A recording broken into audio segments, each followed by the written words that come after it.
For dry ice, we get a point at 0.67 atmospheres. The pressure at minus 196 degrees centigrade is 0.27 atmospheres. And notice, the helium is all gaseous. Thus, the data for liquid nitrogen give us a point here at 0.27 atmospheres. Now let's try passing a straight line through these points.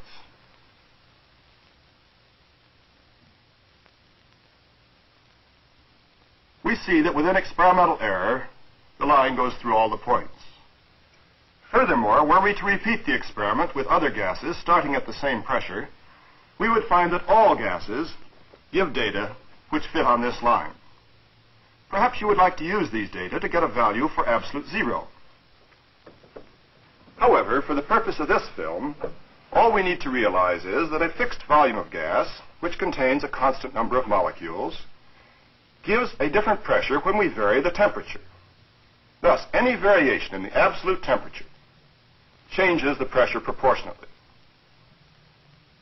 Now, what does this mean in terms of molecular collisions? Perhaps our marble machine will give us an interpretation. We've already seen that the pressure changes when the number of marbles changes. But note, changing the velocity also changes the pressure. Could it be that the effect of temperature on the pressure of a gas is a result of molecular velocity varying with temperature?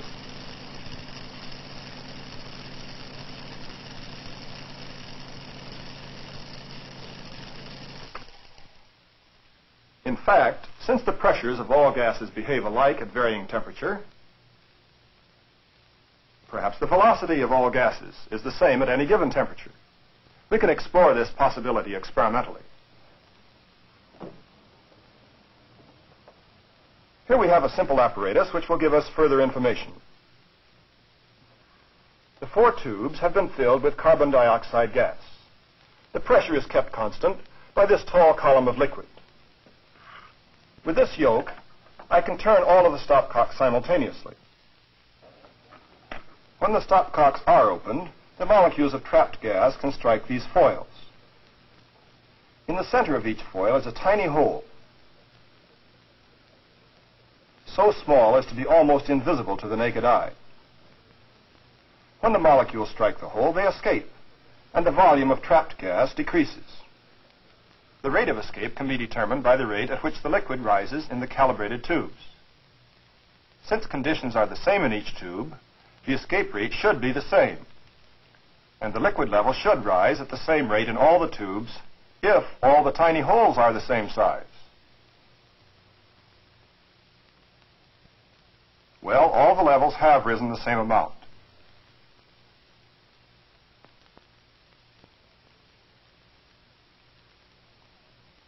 The holes are indeed the same size. Now let's repeat the experiment using 4 different gases. The tubes are now filled with equal pressures of hydrogen, oxygen, carbon dioxide, and sulfur hexafluoride. We'll start the escape simultaneously and measure the volumes which escape. But look, the liquid rises at different rates. We'll stop the experiment when 1 unit of the slowest gas has escaped.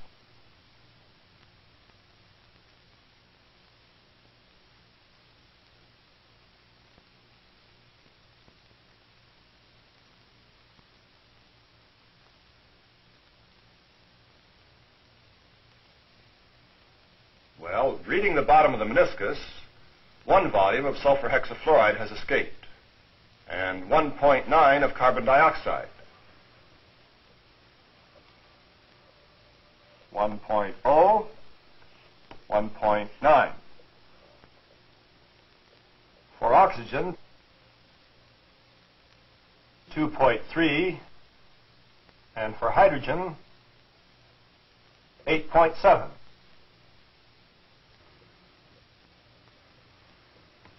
(2.3), 8.7. Are the rates of escapes related to the molecular velocities of these gases? Let's review the experiment. The pressures in each tube were the same, so were the temperatures. Thus, according to Avogadro's law, each tube originally contained the same number of molecules. Yet different numbers struck the tiny holes and escaped from each tube. Since more hydrogen molecules escaped, they must have struck and gone through the hole more rapidly.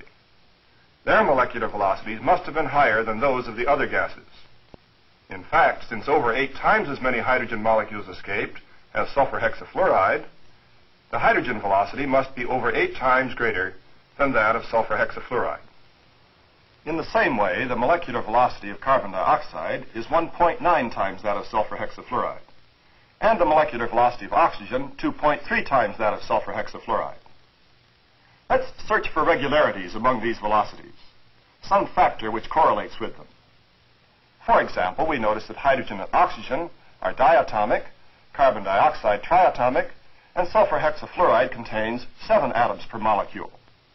Yet these do not correlate well with velocities, as we can see from looking at the fact that hydrogen and oxygen each contain 2 atoms per molecule, but differ greatly in velocity. In the same way, shape and size do not correlate well with velocities. Hydrogen and oxygen have very similar shapes and sizes, but they differ greatly in velocities. On the other hand, carbon dioxide and sulfur hexafluoride are not greatly different in velocity, but there is a considerable difference in their shape and size. What about molecular weights? The molecular weights are 2, 32, 44, and 146. As the molecular weights increase, the molecular velocities decrease. Do we have a regularity here? We have plotted molecular weight versus velocity in this book and have obtained a smooth curve on which the points lie. In fact, data for all gases would lie on this same curve at this temperature. There is indeed a relationship between molecular velocity and molecular weight. Further examination of these data would show that they fit the equation m times v squared equals c. Molecular weight times molecular velocity squared equals a constant at constant temperature. Perhaps our marble machine will clarify this further. It has been modified to represent 2 escape tubes. There is a hole in the side which can be opened so the marbles can escape. We have several hundred marbles in each tube, but each of these marbles weighs much more than each of these. So we have the same volume containing the same number of marbles, but the masses are different. Now let's make the pressures the same. With the pressures the same, and the volumes and numbers of marbles the same, we have, according to Avogadro's law, the same effective temperature. Let's start the escape.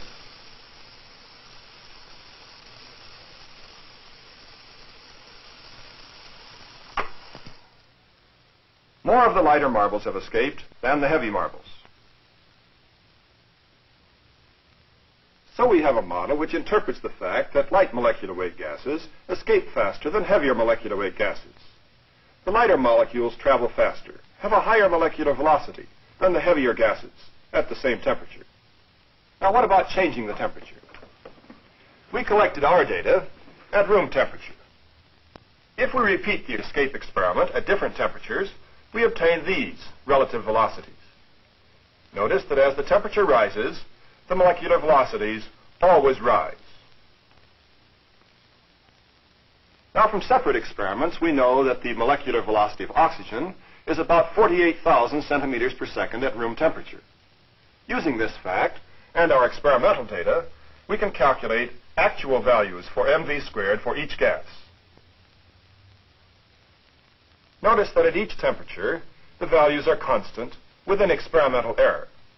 The average value here is 4.6, here 6.8, and here 8.6, all times 10 to the 10th.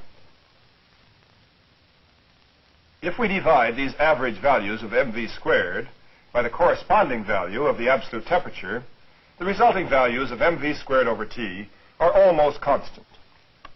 Thus the relationship between molecular weight, molecular velocity, and absolute temperature is given by the equation mv squared equals a constant times the absolute temperature.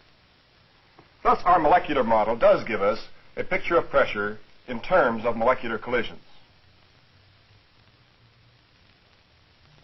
The number of collisions depends on the number of molecules per unit of volume and their molecular velocity.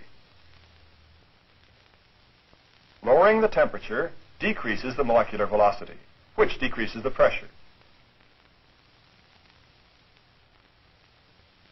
At any given temperature, lighter molecules have a higher velocity.